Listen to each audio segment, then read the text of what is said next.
guys, it's Cindy And Michael. from Part-Time Permies, and we have at least a couple people in the room.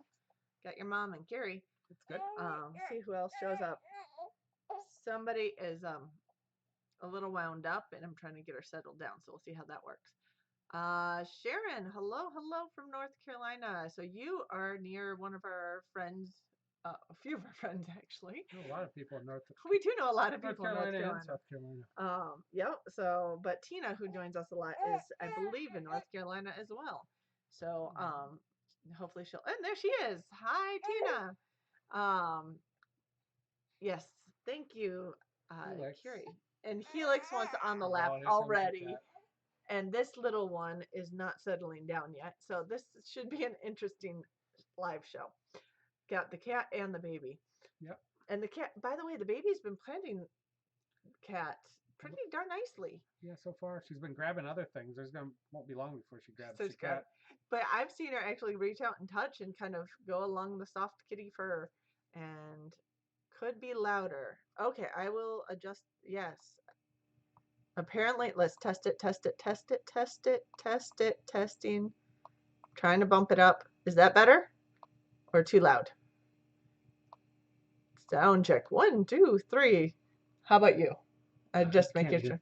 I can hear you. I can't hear it. I'm just trying to see where on the scale it goes when you talk, because it has a little scale there. See? I'm watching it. You're watching it, but you're not helping me test it. Okay. Is that better, Curie? I've turned it up now, and tell me if it's too loud. I don't know how that reset, but occasionally our software resets things.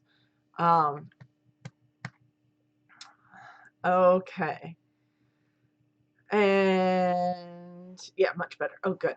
Okay. So we have live show tonight. We're going to be going through a few of what's been going on this week, and just a little bit of, probably talk more about what's going on in the world, and how to keep the balance really on everything worrisome and everything that you take it easy. Like we're just talking about a doctor here who has put out a video on how to decontaminate all your groceries as you bring it in from the grocery store. I'm looking at it like that's great, but it's like it's kind of overboard. Is it practical? And all the wipes and all the rest, I'm kind of like, I don't know about all that. Yeah, so let's see. I guess it depends if you're immune compromised and other things that are very severe. True. Yeah, absolutely, and probably more so. But he's trying to teach a pseudo-sterile technique of bringing things in, which usually wouldn't even bring them in. It's sort of a hybrid of somewhat silliness, although I guess it could make sense for the right circumstance. Hey, stop it. He likes. Tina now has 15 Banty chicks. Ooh, it's not from the mama that you lost recently, is it? I hope somebody else is being mama of those Banty chicks, or are they bought and brewed in a brooder? We have a few additions as well. The dog is behind us, and there's plenty of stuffed goose back there. Puddin is asleep on the couch behind Mike, curled in a tiny ball, as tiny as a Dane can be. And yes, there's a stuffed goose behind Mike as well. You can't see right now. Got baby, got cat, just needs stuffed goose and dog. Yeah, I almost said goat. We don't have a goat. No. Curie has lots of goats. There's plenty of people that would give us or sell us inexpensively goats, but I don't think we want them. Oh, we don't. Yeah, we don't really have the setup for it. I was hanging out with a goat farmer yesterday. Oh yeah. Who's a goat cheese maker and goats. We were trading off some product, and we chat shop. We spend some of the year next to each other selling, and so we kind of keep up on things. Tina got her Banty chicks from Tractor Supply and a cat carrier. We got our 6 silkies this week. Yes, we did, and we got them from our. Ow! Oh! Jeez! Cat just scratched my cut that was bleeding a day ago and ripped it wide open. Okay, he'll be back. He hung on that. Well, you kind of moved your legs and he was falling. No, the cat did it. I didn't do it. It was all the cat's fault. The cat was falling. I'll put it that way. The cat is a klutz. And then grabbed onto him. Okay, what a start to the show. Anyway. So yeah, no, we got some chicks from our feed store here. So we'll get into that a little bit. And somebody is wide awake. Are you gonna try to eat my cheek? That doesn't work very well. Um, she doesn't want to eat actually. But we have a few updates on this little one, so I might as well run through them as other people start joining in. One is we like melons and cottage cheese. We figured that out. She's been eating melon cantaloupe all week. And then we've had some games that we've been playing, new games that we got from her cousins who sent over from the other side of the state, which actually came from South Carolina because we have other cousins. She has other cousins down there. And one more cutesy picture, and then we'll go on to stuff. And this is what's next to her high chair. Sorry, baby noises. Okay. Puddin', water bowl. We decided we should move the high chair a little further from the water bowl so no toys would end up in the water bowl. So those are the cutesy pictures for now. Fussy baby. Daddy with a cut on his hand. Are you better now? Yes. And Mama trying to do this with the baby in her arms. This will be a challenge. Other things I wanted to note were things in Michigan are starting to green up a little bit early. So I have a question for you guys. If you hear over the baby, is I see 3 edibles in this picture and wondering if anybody, hey you, wonder if anybody can name them.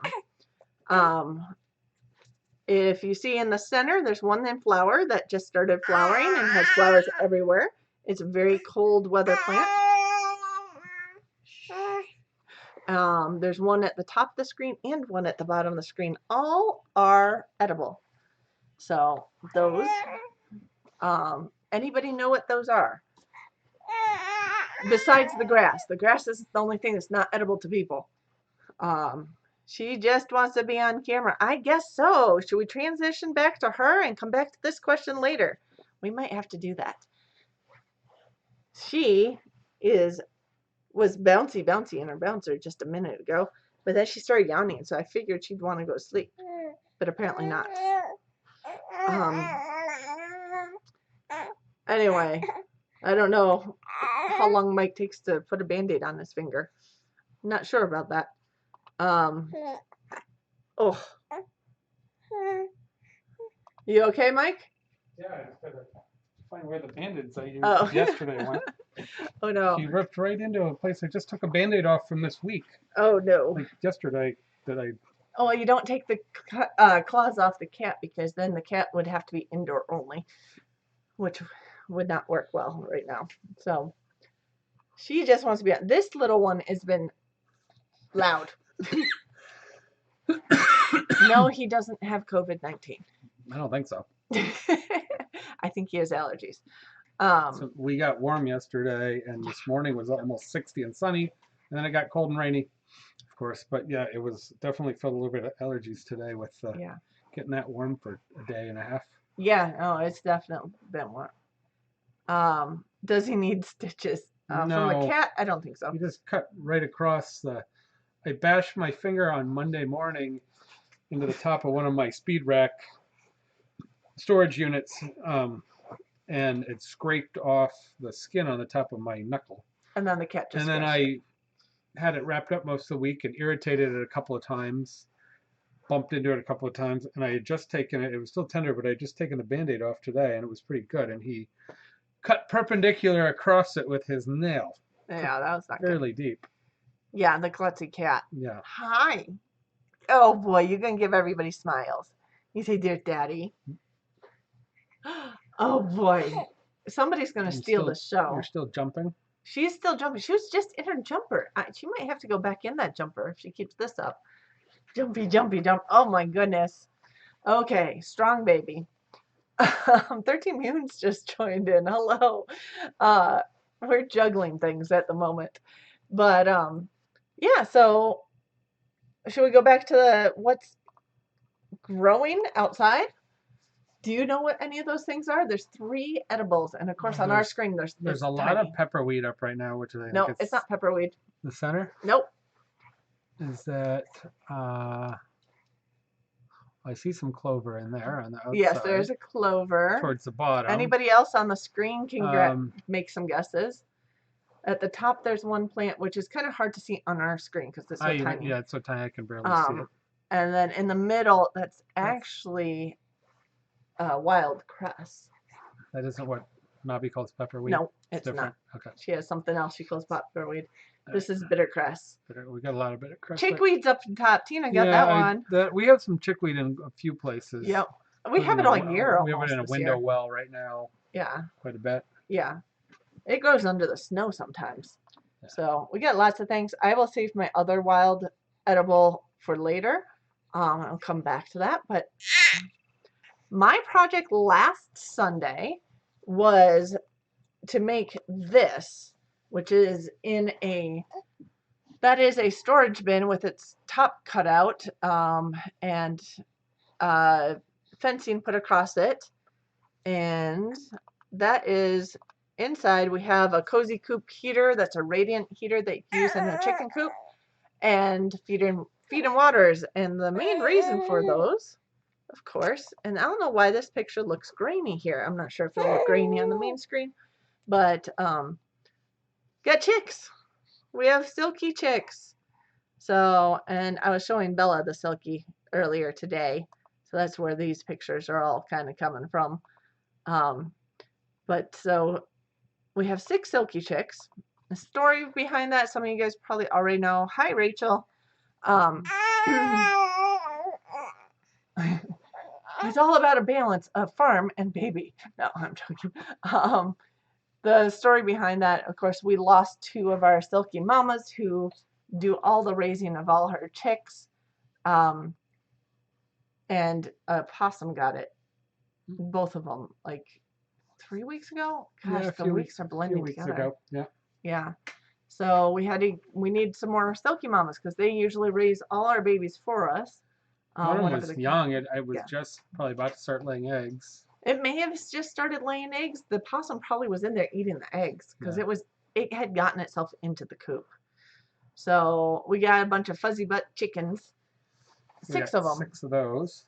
We got 2 gray ones, 1 really light gray one, 2 black ones, and 1 kind of buff colored one.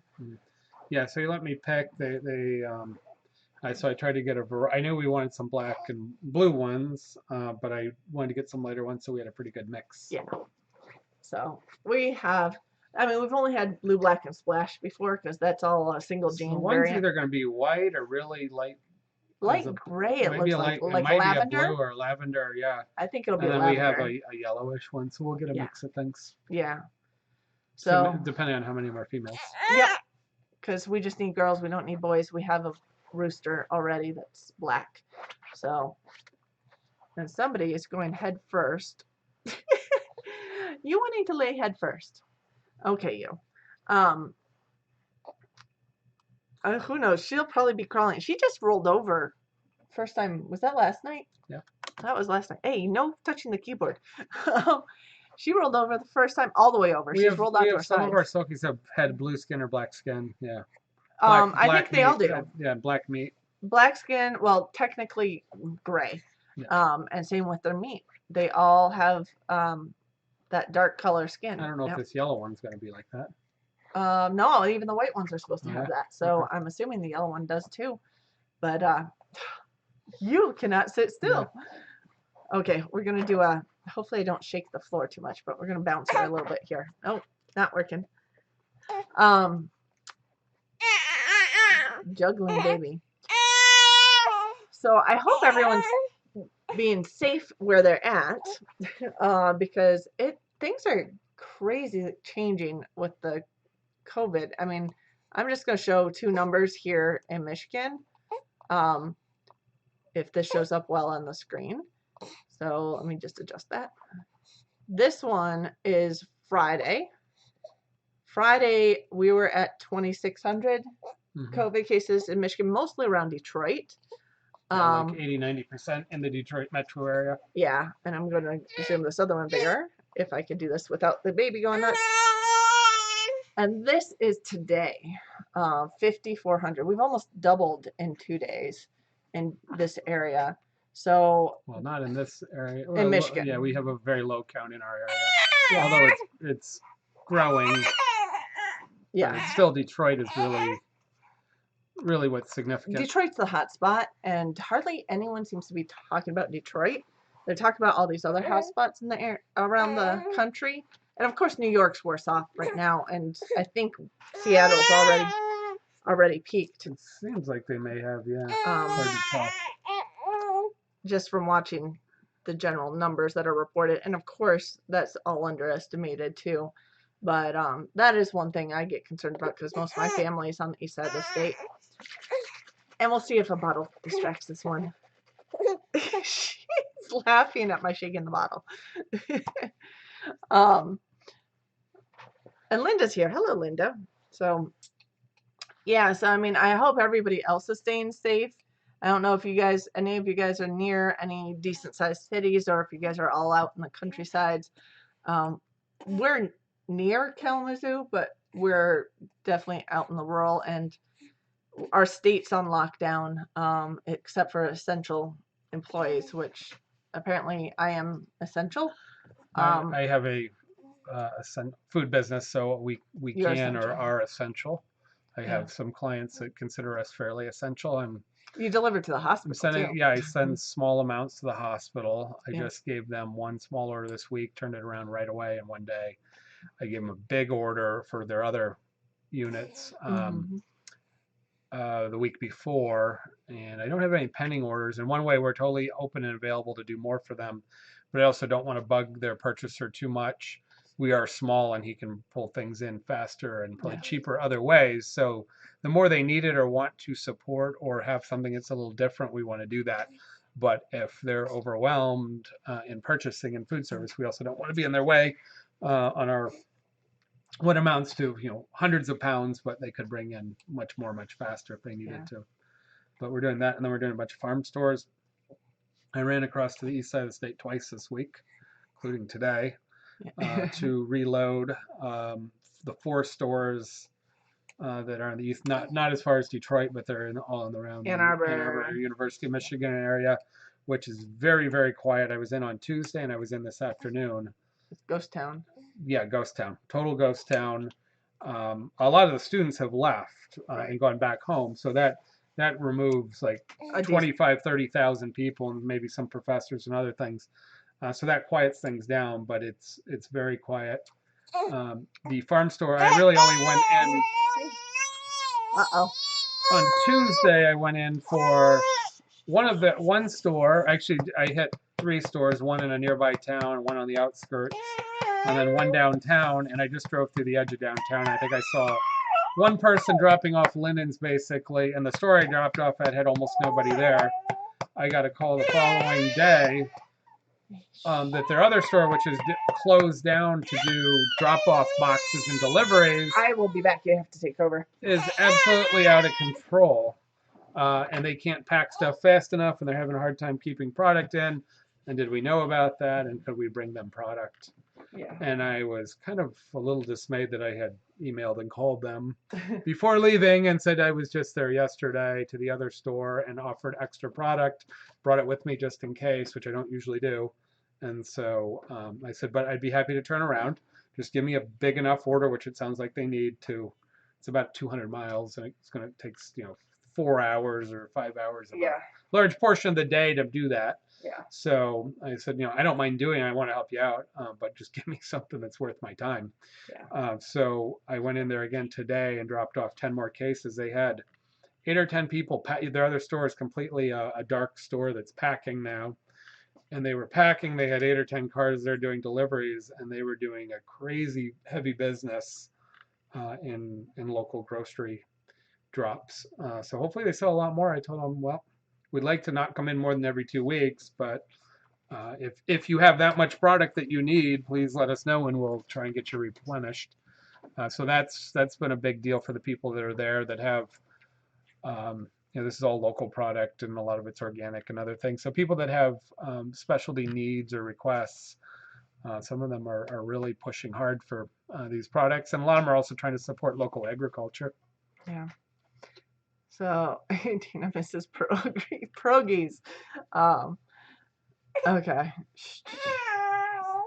So, because the pierogi Soap and water is fine. You don't have to use Clorox.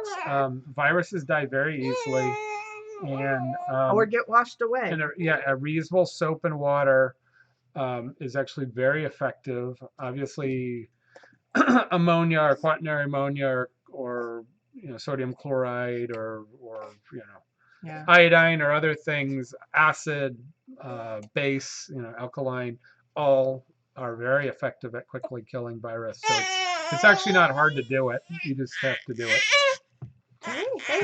We did run the farmers market this week. Numbers were very high 2 weeks ago and dropped off a little last week, and this week have dropped off a sizable amount more. But there are definitely people coming on purposely that need things, or a few people are coming just to support the local farms. So we're seeing a lot of I'm not seeing a lot of extra stuff, but I'm seeing some. And we started seeing a lot more masks and gloves this week. So not even close to half the people, but we definitely saw some masks and gloves coming our way. And we all have sanitizer. I took the linens off my table 2 weeks ago. One other vendor I know for sure took his linens off this week. I didn't see anybody else take their linens off last week. And I didn't bring them with me. I'm like, well, let's run with our plastic tables that can be wipe down. Mm-hmm. Let's run with those. There's no need to have our linens there. So we did that. We have a few people that were selling outside that had bigger followings to give them a little more room. And we're actually shutting the market down. This is our last market. But they're going to allow our core group of very regular vendors and farms they have a very big overhang sidewalk to the building. So we're allowed to use that and continue an outdoor market for the next month until the main farmers market opens. And the big thing going on with that, I just got updates. MIFMA, which is the Michigan Farmers Market Association, has been working closely with the state this year. And they've been working on determining that farmers markets are legal and essential because it wasn't written in quite the same as grocery stores. They have confirmed that they're absolutely essential and that they do want them to take place. However, they've made a number of modifications in our market, posted those on Friday. So the plan is for the first weekend in May to open. They do not want sort of everybody's been trying to create a social activity and a party along with a market. That's all going to go away. We're going to go to a true producer buyer market.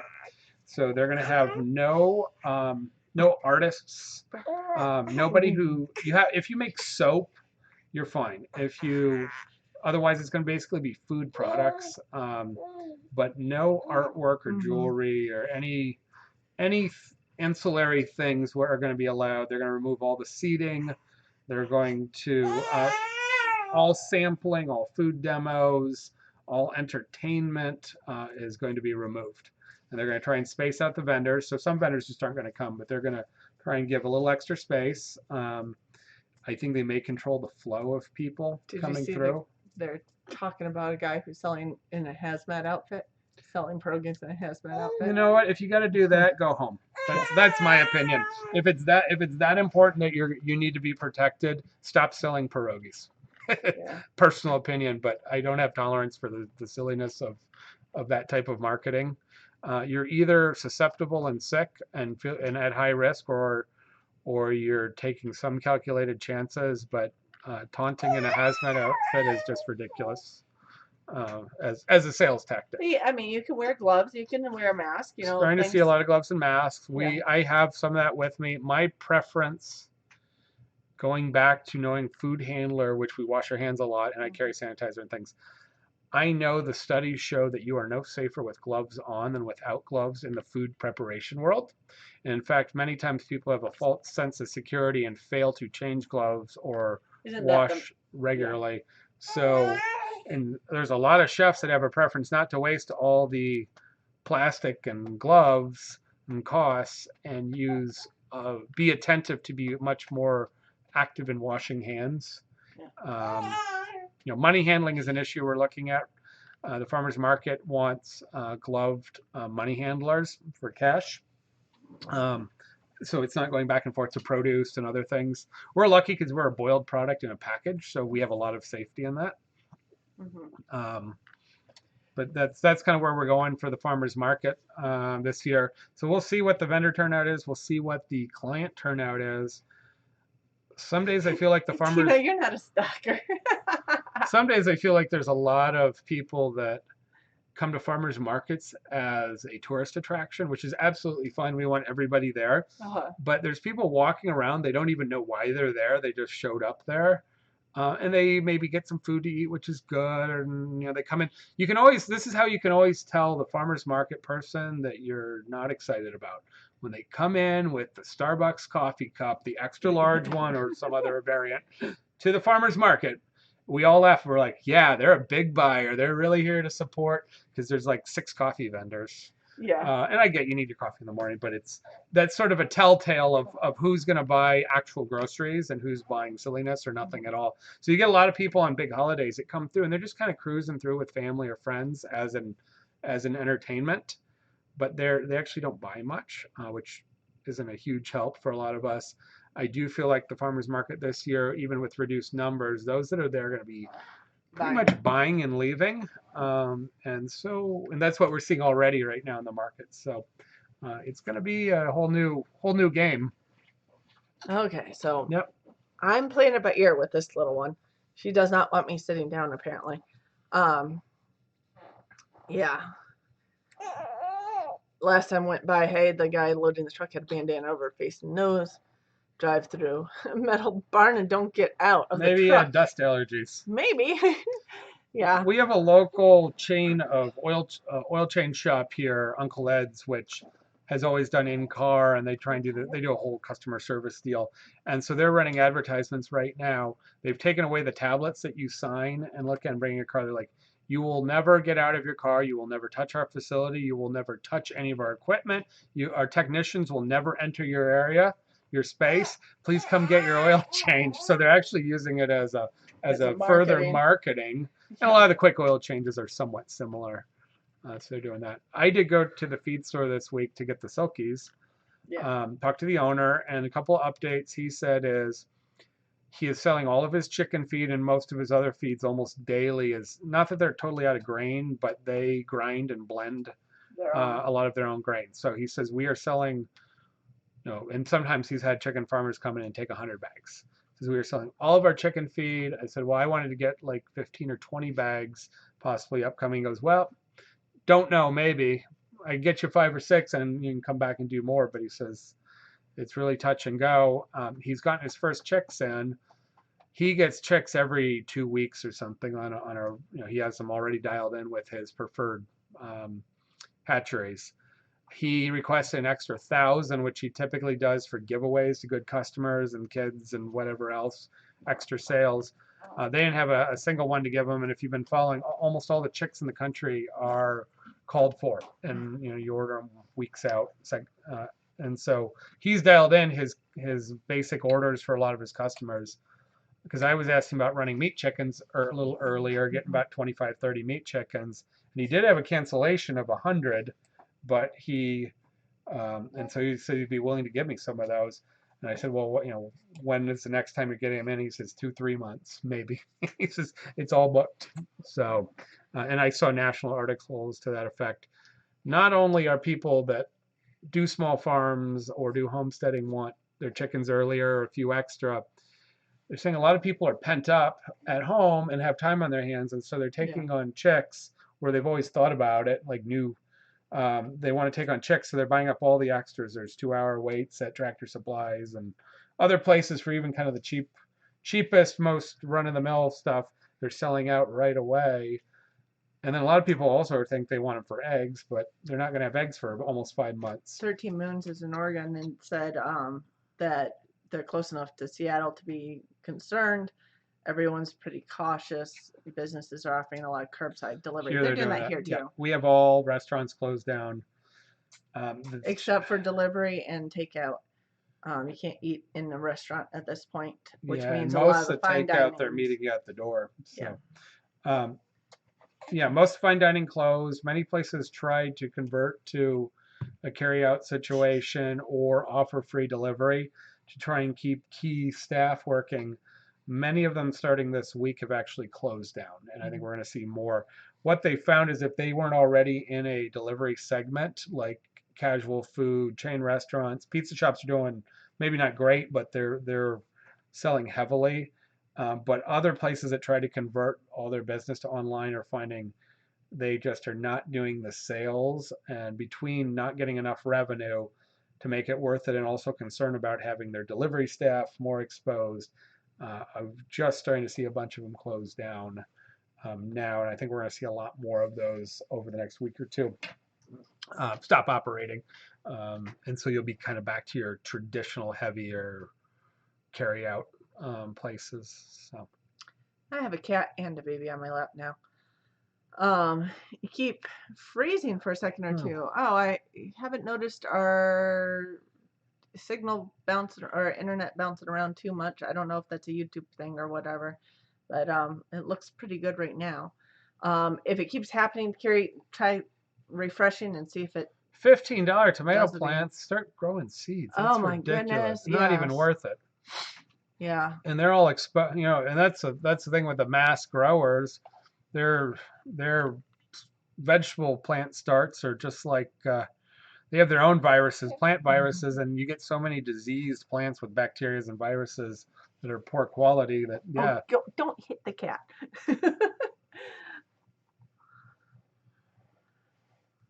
Hmm. Yeah, did they shut down that Lowe's or what are they doing with that? That's because a lot of All places. right. Yeah, we have a lot of O'Reillys around here. Definitely the auto parts stores are open and doing business. Um, it's getting quieter around town. So I did East Side drop off to my wholesale stores. I basically packed lunch, ran in, ran out. I mean, I haven't been doing a lot of gloving up, but I do have sanitizer. I sanitize my hands and whatever after delivery. And wash and Yeah, I didn't have to go to I didn't drop into the rest stops or anything. Um, so we're doing that, and then I had to pick up some supplies early in the week. Um, Other than that, I kind of stayed home. Today, I did get gas. Gas is down to $1.39 here at our Costco, and about $1.69 around a lot of the places. So it's come way down. And I did run into Costco, which had maybe 40 cars in it late this afternoon. I needed a couple of things, and I also kind of do a quick look around because it allows me to judge what's going on because as a commercial buyer and as a retail buyer, I kind of watch the produce. They have a lot of produce, and some things were going cheap, but most things were the same. And they had really recovered their stocking of most things. They were a little short on some of their paper products, but they had a lot of toilet paper and water. yeah. And most other things were in stock. Chicken was still extremely low. And they had limits, but they were in many ways starting to run heavy because the store was so empty that they had excess product in most categories, and they had restocked heavy on a lot of staples like cereal and canned goods. A little low on tomatoes. They were out of rice, but they looked really good. And I haven't been in any other stores since then. And they put up sneeze guards on their cashier stations, plexiglass and they're doing all your unloading and they're not and they don't have the divider bars aren't being used, so they made a lot of conversions, so we kind of got in and out of there quick. Rachel said their shop right had a cashier test positive. They quarantined her and everyone around her and deep cleaned the place and reopened, and she hasn't been back. Well, you kind of have to because they're essential. In some ways, the grocery stores have to do their best and then kind of open, but that's probably where some of the heaviest transfer. Yeah. Because there's so many people the in money and out. transfer is, I think, the biggest, a lot of the biggest, what they call fomites, which is when the virus gets on an object. And you think what passes hands probably most often is cash. Um, They looked in other countries. They were looking at how much it stayed on cash. One thing that they were doing in China, they were sanitizing. All the banks were sanitizing they their were. cash, so they're doing things like heating it to a. You only have to get to about 135, 140 degrees. You don't have to get really hot. So they're heating their cash, or they were putting it through other forms of sterilizing, steaming it, or you might be able to microwave it. But you probably, well, a lot of them have metal in it. I don't know. If you microwave cash, you might get some burning and sparking. Yeah, you might not want to do that. But a lot of the banks were only offering new Stick it in cash the oven. and cash that had been, yeah, you could put it in like a super low setting. Yeah. Put it in your crock pot. That stays nice and And low. Tina, yeah, you're not supposed to touch your face either. And I have that problem too because I can't stand my hair touching my face. I'm always brushing it I off say my most face. people touch their face at least 15 times Yeah. an hour. And of course, the biggest thing is touching around your nose, and your eyes is the biggest thing. Your eyes. Actually, most virus that goes in your mouth that you swallow that would be on food, it can sit on the back of your mouth and grow. But if you eat it as food, the stomach acids very quickly destroy it, and that's probably not your biggest transfer of any of your major bacterial and viral things that we get. It's mostly through rubbing our eyes. Yeah. Tina's out of sour cream. Uh-oh. Guess who decided she likes like goat cheese, Carrie? This little girl loves goat cheese. The soft kind that just basically melts in your mouth. She's been trying that. But yeah, your CPAP cleaner will clean phones. It's probably ammonia based. If it's the same as the breast pump cleaners, ours is ammonia based. It's food grade. You just let it dry before you use it, and it's any one of your common cleaners will clean. Our stores were starting to do some marking, and like Costco a week or so ago when I'd run through there, they were hand wiping off the carts and handing them to you. They had a long line, although there was no line when I got there, and they were limiting people in, people out. Today was so light, I walked right in. They weren't monitoring, but I did hear at some stores around Detroit, I don't know if it's happening here, they were only allowing one person. They were allowed here. I did see families in Costco. I saw a family of 4 in. Okay. And I hadn't been out all week, but I did hear there. One person per family. So if you think of all those single moms with kids. I think that's. Yeah. What do you do with all those kids? So that would definitely make it a challenge there. I had a friend who left home. Her husband left home, her 11-year-old, and how old is her son? 6 years old, 7 years old.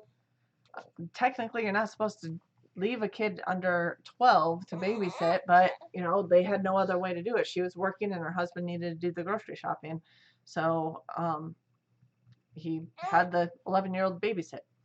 But you have you could definitely do use light. Well, some virus does break down with UV. Not totally, and you need to have it exposed, so you'd have to have every piece laid out. You have to flip it over, get light on both sides. But they've looked at other things for light, and they're not sure if light alone would do enough, but it definitely is helpful. So, So we did. I got a case of pork butts, and I got a 75-pound case of pork butts in this week, and 20 pounds of navy beans, and a 50-pound bag of onions through my commercial order. And that was just to stock away a few things, but also we cooked for the 2-3 staff that were over packaging product on Friday. I cooked smoked pork and some homemade beans and stuff, and we just had a quick lunch, and we kept our distance. Some people had masks, and we have gloves. I have gloves and stuff on hand still. So we were packaging, and we kind of each were doing our own things, and of course we sanitize in between. And the crazy thing is you get a lot more people together for a good discussion on these chat rooms than you do in public now. But that does mean we get to keep connected. If you're on social media, you do have more connections with people. I think the biggest problem, I couldn't imagine if we were on lockdown like New York, and our first apartment in New York was 900 square feet. I don't know if it was even that big. with a Yeah. balcony And that was kind of a medium size. That was a nice size apartment for New compared to a York. lot of, and that Yeah. wasn't a city apartment. That was a suburban apartment. It overlooked the city, overlooked the Bronx, Yeah, but the Bronx, yeah, yeah, not Manhattan. not Manhattan, but Bronx is part of the city. So, I couldn't imagine getting stuck in that apartment all day, just the two people. People are going nuts when they can't get out or don't have places where they could go to get out. Yes, you. And luckily, I mean, in the country, we could get out if we had to be stuck and quarantined to our house, where I considered essential. But we could go on our back. We could do our gardening. We could go on our back uh, trails and stuff like that, and not run into any people. I think someone needs a diaper changed. Yeah, I um, don't know. I mean, I know about Azure. I don't. I know they only run about once a month.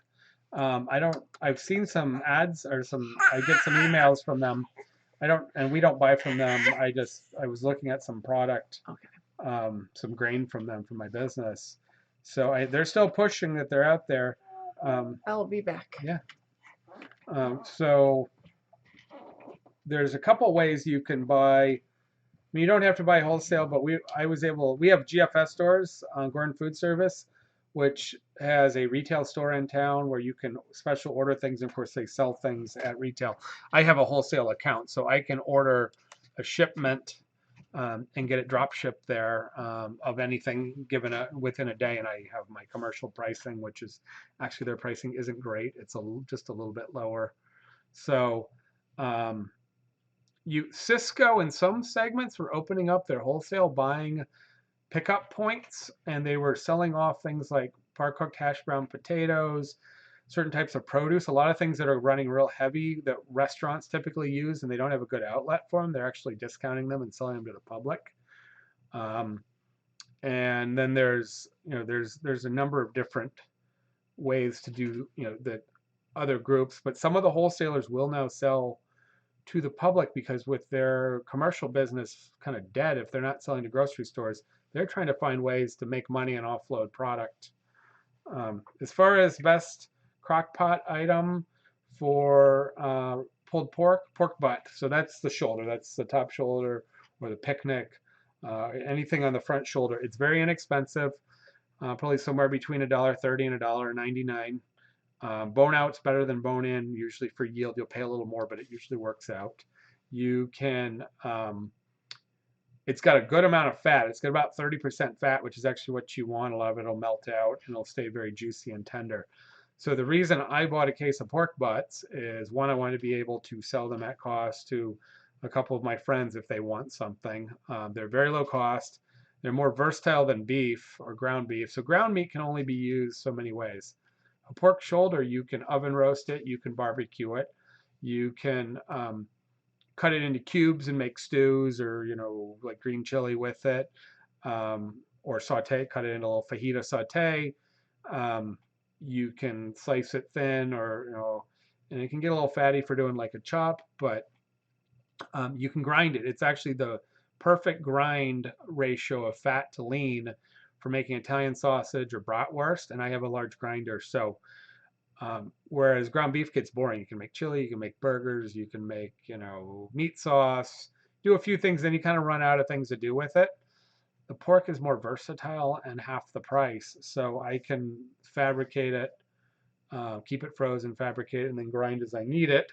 And then we're actually looking at buying a piece of beef. So the same situation for buying beef. If you can get chuck, which just means the front half, and you can get what's called shoulder claw. That's the whole piece, um, usually boneless. That's typically what's ground into a lot of the ground beef, and it's got a nice blend of fat content for grinding. But you can also take some of the leaner pieces that are they're tender enough. You can cube them up or do fajitas or roasted stew, or you can cut blade steaks out of them. And then anything else other than the real heavy fat can all be ground into ground beef. So problem with that is you're usually buying 80 pounds or more, and it's going to cost you like $275 for even a good priced commercial buy on that. So it's pretty prohibitive. It'll be 2 to 4 sides. It'll probably be 2 full shoulder clods or 4 partial large cuts. So if you use those, it's pretty costly unless you can share them around. And but you can cut all those stew meats and things that you want, and then you can still grind your ground beef, and you can get a little bit of everything. So I might grab one of those because we don't have much beef at all here. But we have chicken, we've got pork, we've got tons of cans of tomato, and I just took in 2,700 pounds of organic semolina. And now that's for the business. It has nothing to do with Corona. It has to do with making pasta. So I have a ton, and I have a bunch of bread flour, partially for things in the business, and I use some for making sourdough. So we're kind of like set. The garden will go in. We have our chickens. We have our eggs. We have more chickens coming, we think. And then we have our pork, and we have maybe a little bit of beef. And so we're good. We're even if things get really bad, and we're hoping not, we feel like we're really okay. Fresh produce is always an issue after about 2 weeks. If you're really truly quarantined down, fresh produce is finished or gone bad. So yeah. Do I use a grain mill? I bought a really old, like 70s or 80s little mill on auction, super cheap. I have not put any grain through it yet. It looks like it's hardly been used. It's got a little stone plate that can be adjustable. It's supposed to be able to do cornmeal all the way through flour grains. So I haven't used it. A lot of the mills are $200 or $300. I don't think they're necessary, and they're slow. They produce pretty slow. I'm not sure if they're super useful for a lot of people. However, if you want to buy really fresh wheat berries or organic wheat berries, there is something nice about grinding them immediately, making bread with that, the freshness in it. So I don't think it's a bad idea, but it will cost you quite a bit more, and then you're gonna have to buy 20 pound, 25-pound bag or 50-pound bags of wheat berries, or whatever grain that you want, or some of the bulk stores maybe I'll sell them by the pound, but it's going to cost you a reasonable amount. So I haven't done a lot of that. Yeast is hard to find right now. I heard yeast is hard to find. I have a bunch of dry yeast that's been hanging around for a few years. Interestingly, they put a date on it, but yeast, that's just how it stays optimally active. Yeast may last 3-4 years. I think I worked a place, we had yeast that was 5 or 6 years old. They bought a case of it for some reason, which nobody would use other than a bakery or a pizza shop. We typically keep it in the fridge, but actually if you can keep it in a moderately cool, dry storage, it does even better than in a fridge. But you can do sourdough starters.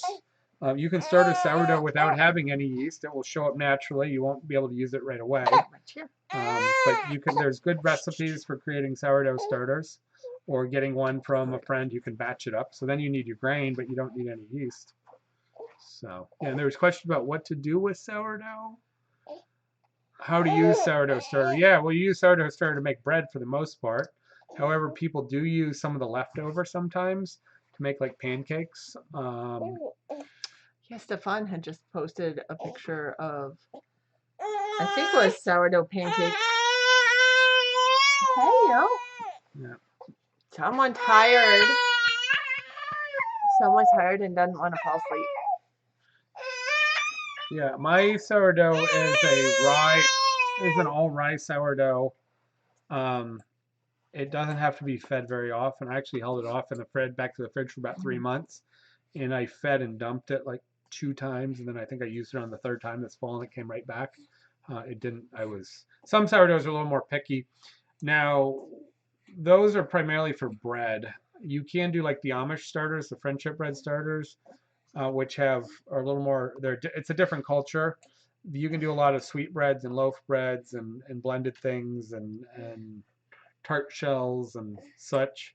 I haven't run one of those in a long time.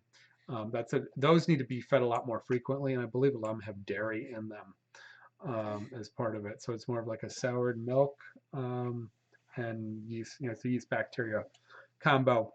Those do need to be fed a lot more frequently. Her team said they hate to throw away the discard. Oh, don't worry about it. It's no big deal.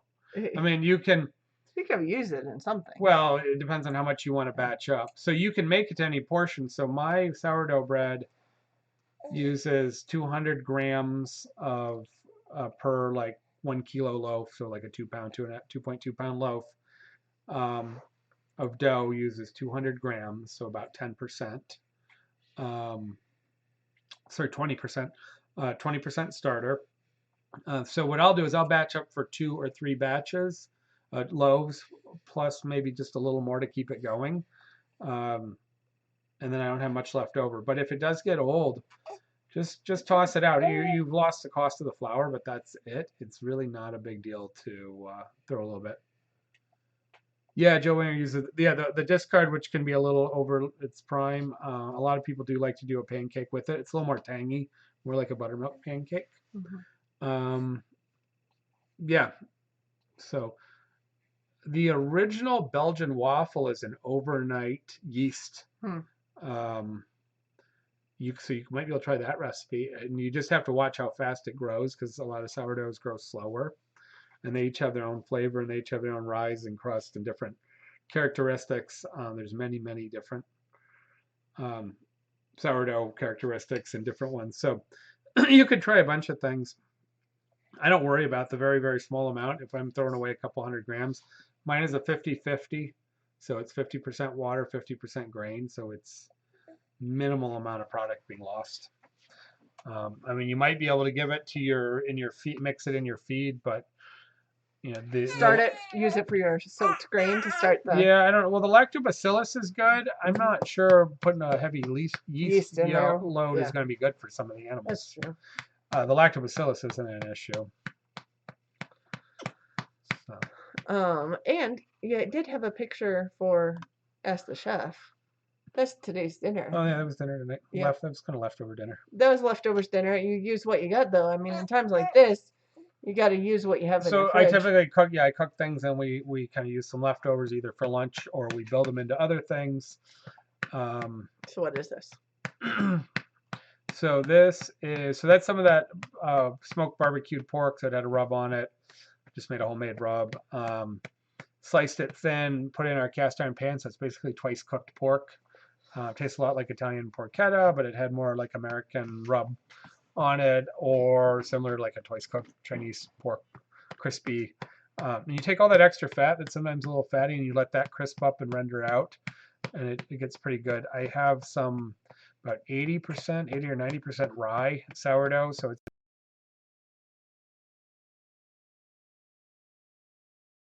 put a little cheese. I had Swiss. I had cheddar. Cindy doesn't like Swiss. I had a little sauerkraut. There was a vinegar sauerkraut from a few days ago that's well cured, or not sauerkraut, coleslaw. And we had some tomatoes and some arugula from our greenhouse. Some arugula starts, and so we made kind of a pork. I don't know, with the sauerkraut. It almost felt like it was almost like a pastrami Reuben, but it coleslaw with the coleslaw. It was coleslaw. So. But it was very good. Well, and it was a vinegar sugar coleslaw, so it was almost sauerkraut. Yeah, no, it was starting to break down a little. So yeah, that was all kind of leftovers and things that we had on hand, had hanging out, and then we had the roasted pork on Friday night because I'd served that with staff. I made an extra one, so I gave them all a bunch of leftovers. I made navy beans with the homemade, so I soaked them overnight. Boiled them the following day, which was Thursday, and just do carrot, onion, and celery, standard mirepoix in there, which I pull out later a lot of times, although you can kind of chop it up and blend it in if you want. I put a small can of tomato paste in near the end just to get some tomato in. And then when I reheat it the next day, I did some sauteed onions, brown sugar, cider vinegar, and some spices, a little Cajun, and some cumin, and just brought it together as a not too sweet, not a Boston baked bean, more of just a cooked down bean, but I did have some sweetness in there. So we had that. So Puddin has started liking bread crust. She's starting to beg for bread when I'm snacking on our sourdough. Yeah, she used to not care. She used to not want it at all, but we do keep the sourdough on our counter. She hasn't stolen it yet, so hopefully she will not. Heard a good podcast this week on gastropod on white bread versus wheat bread. That was about 45 minutes on gastropod. That was fun, talking about the different histories and how we came to white bread and why white bread was first, pure and clean, because you could see the white flour. This is around the early 1900s where it became prevalent and people could start to afford it. So the rich bought it because it's more expensive. But you could see how much bran or junk was in there, or twigs and sticks, or rat poo, or hair, or whatever. So the white flour was more of a sanitary thing, and then it's gone through a whole bunch of different marketing and cultural revolutions, and white bread and soft white bread and sliceable bread and factory bread being cleaner than old bakery bread. And then we all of a sudden found out that factory bread was. There we go. Okay, so I think we're back. We'll see if Software quit. I delay think the on internet's this. fine. Software just that's Yeah, stupid. the So software just messed up. It is due for an update on the software, so that might be part of it. I will do that this week. But here we go. We yeah, are so reset. we're the whole thing on white bread versus wheat bread. So if we didn't catch that, the Gastropod has had a good thing on white versus wheat. It's a 45-minute. Also, they have a recipe link for approachable bread, which is 100% whole wheat, touch of olive oil, touch of honey, 7 natural ingredients to make a softer, sliceable, not wood pulpy tasting 100% whole wheat bread. If you're interested in a traditional healthy bread that's going to eat pretty close to a standard sandwich bread. So that was a neat little thing we were listening to. So. You were listening to it. I should listen to it. But I don't have as much time to listen to podcasts. Because you get to listen while working sometimes. Yeah, a lot of times I'll when I'm working. The other thing we were listening to a little bit this week was, so the doc we listened to, he interviews a bunch of people, and he was talking to a guy he's written a whole bunch of books, 10 books or something, but he's basically follows a Stoic philosophy, which is sort of old school, but he's written books based off of Stoic philosophy in a modern time, and he happens to have a homestead. And the doctor has not a homestead, but he has some chickens. He has some backyard chickens. And so they're having a sort of a cryptic off discussion that they've had on one other time when they interviewed, talking about everything going on right now and how much better off they are. One, that they're a little bit more sort of prepared and independent, or not, that they have a easier ability to adjust, or they're not worried about food shortages. They're not worried about that. It's a couple of things that they were talking about. Well, and they're not. Neither one of them are fully food independent, especially the doc. But yeah, but they just felt like they had more options and they had more space.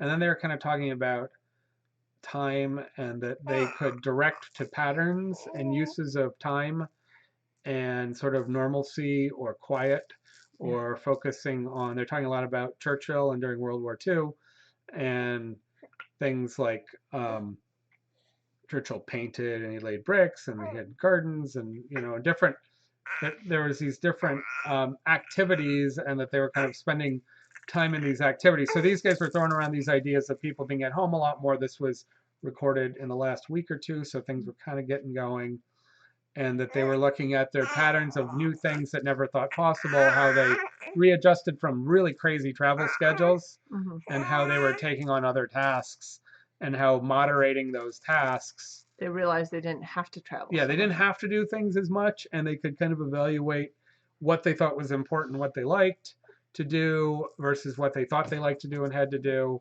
And they also found that some of these tasks allowed a lot of stress reduction. And God, isn't it so much nicer that they had the ability to do these things, whereas people in a Manhattan apartment really just don't have access to a lot of those options. I can imagine being on lockdown in Manhattan in our first apartment in well, not in Manhattan. We were in Westchester. But we were in that 900 square foot apartment.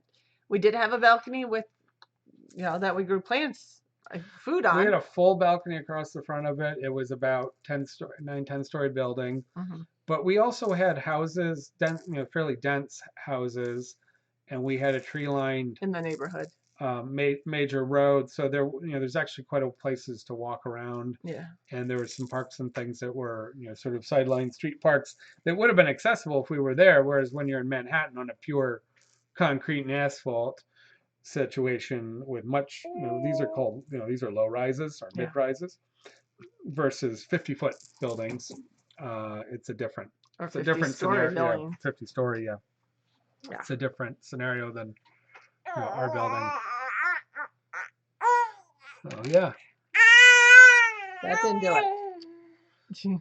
What else is going on? What else are people thinking about or doing? Or You guys weather's staying? changing in the south more so than up here. Are you guys staying on lockdown or getting out? Are you considered essential if your state is on lockdown?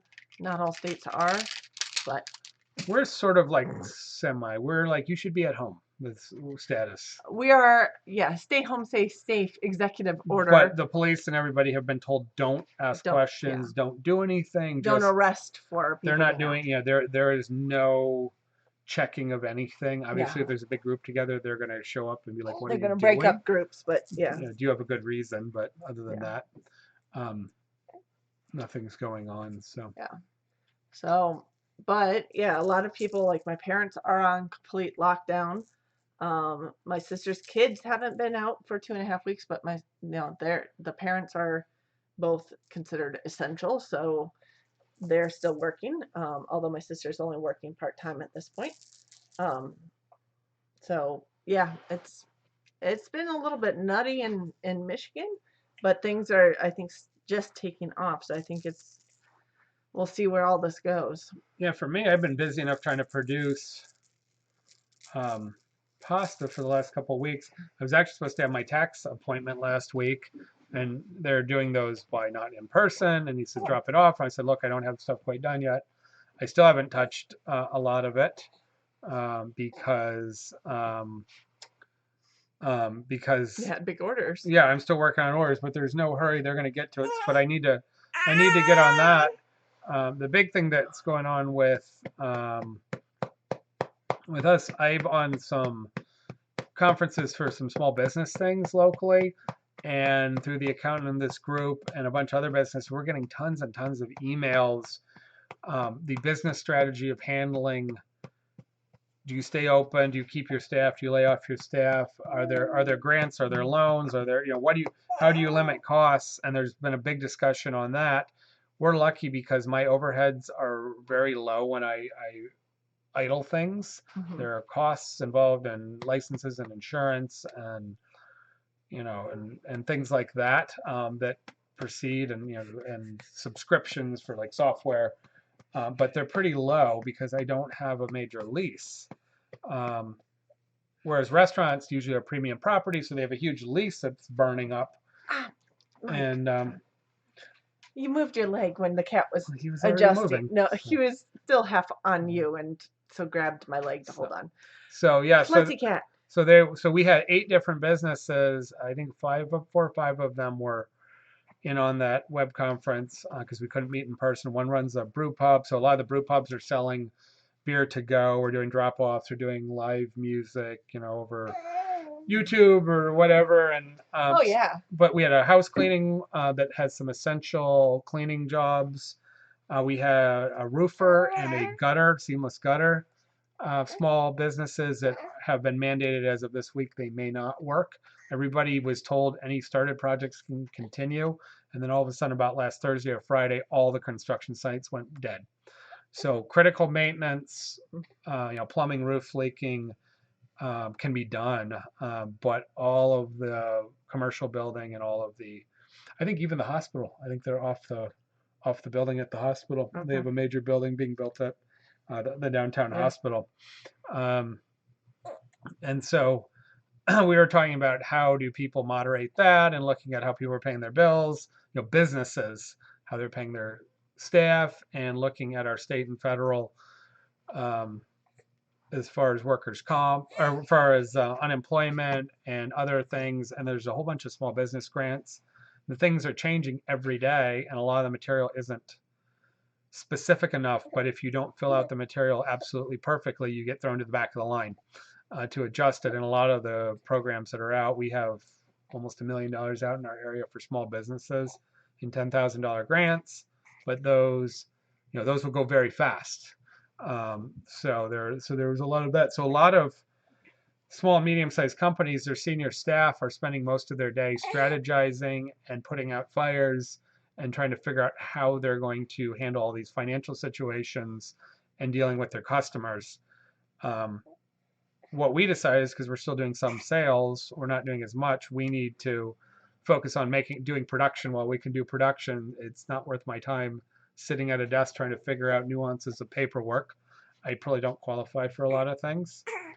So that strategy has been very sort of interesting.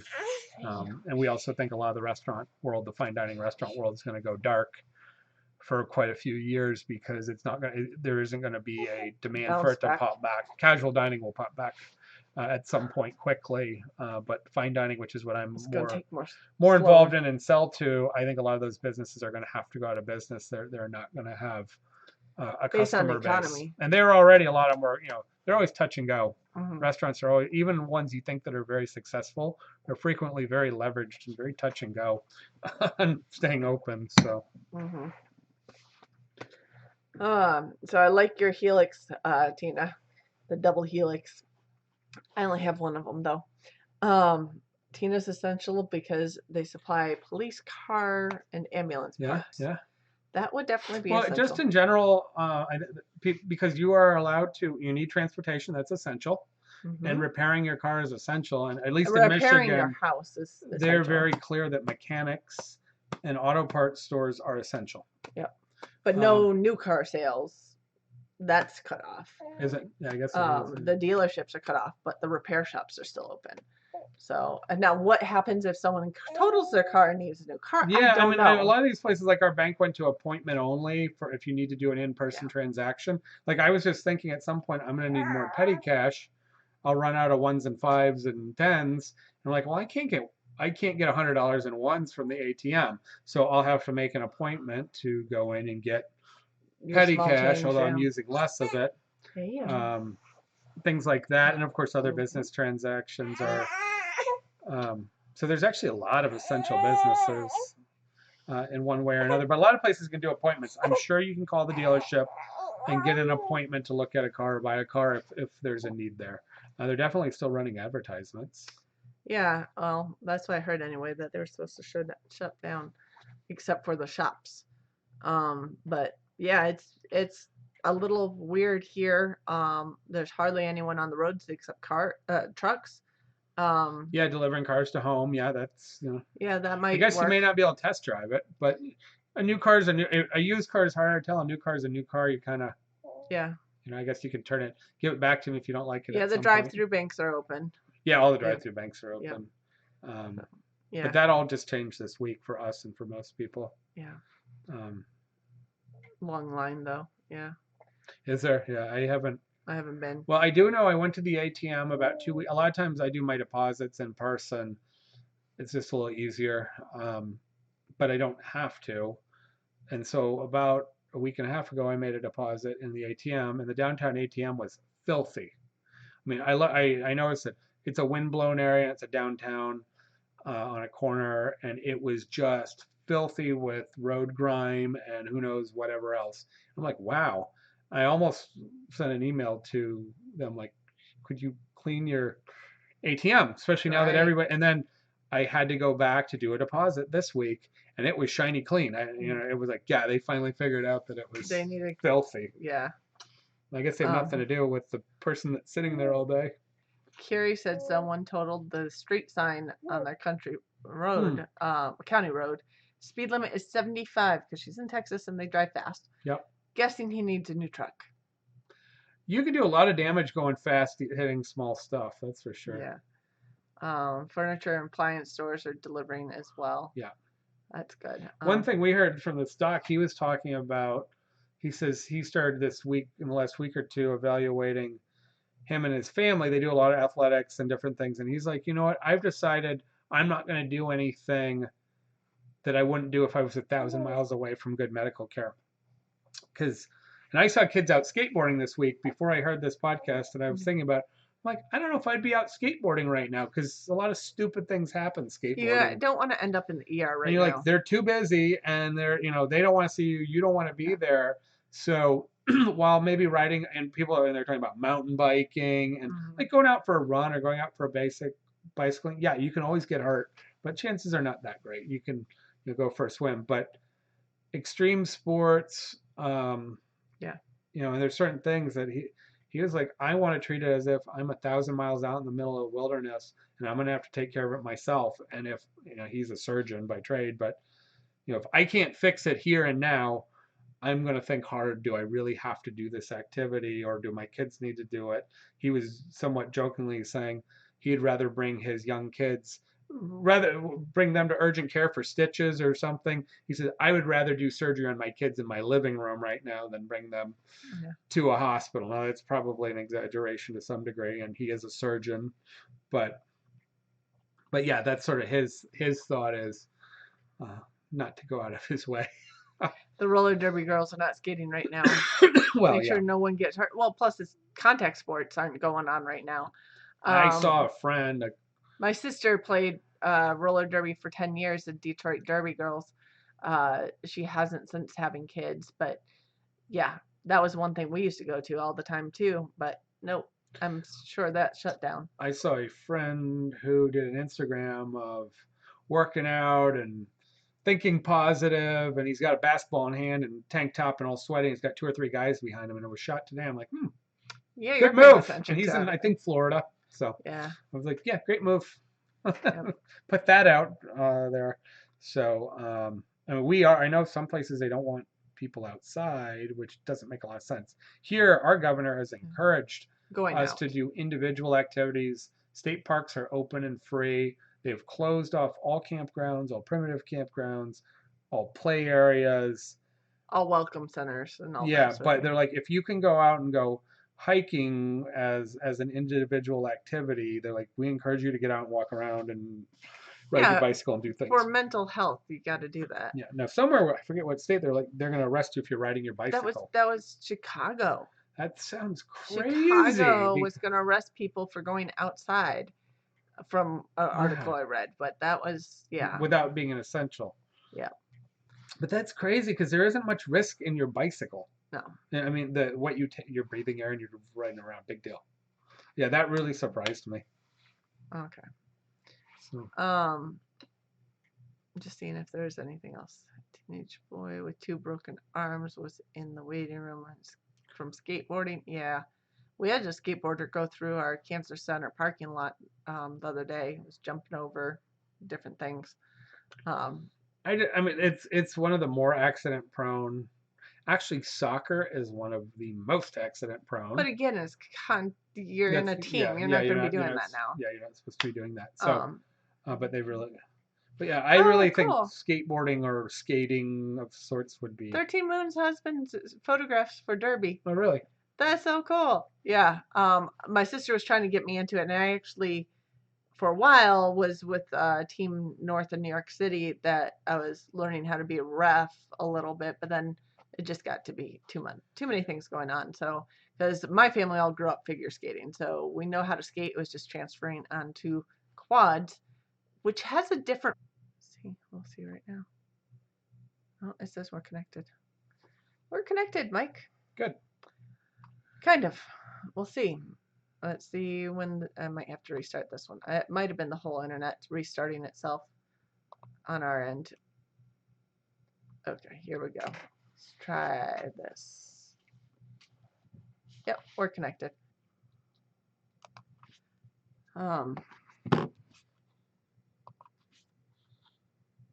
We are back up again. And kind of back and forth here, guys. I think we should wrap it up if you can hear me. My internet is deciding to cut in and out. So we are going to say good night and we'll catch you next week. Next week is the first weekend in April. We are going to change our schedule to the first weekend of every month rather than every Sunday night. But same time, we'll be back next week. And if you guys have any questions or anything, please feel free to write them down. I'm going to try to next month start releasing videos again. Some of the projects we have going on around here, I have some footage for about 4 or 5 videos already, some of it old and some of it recent. So, Mike, do you want to say good night while we have a quick connection here? Yep. Good night. Good night, and we will see you next week. Take care, you guys.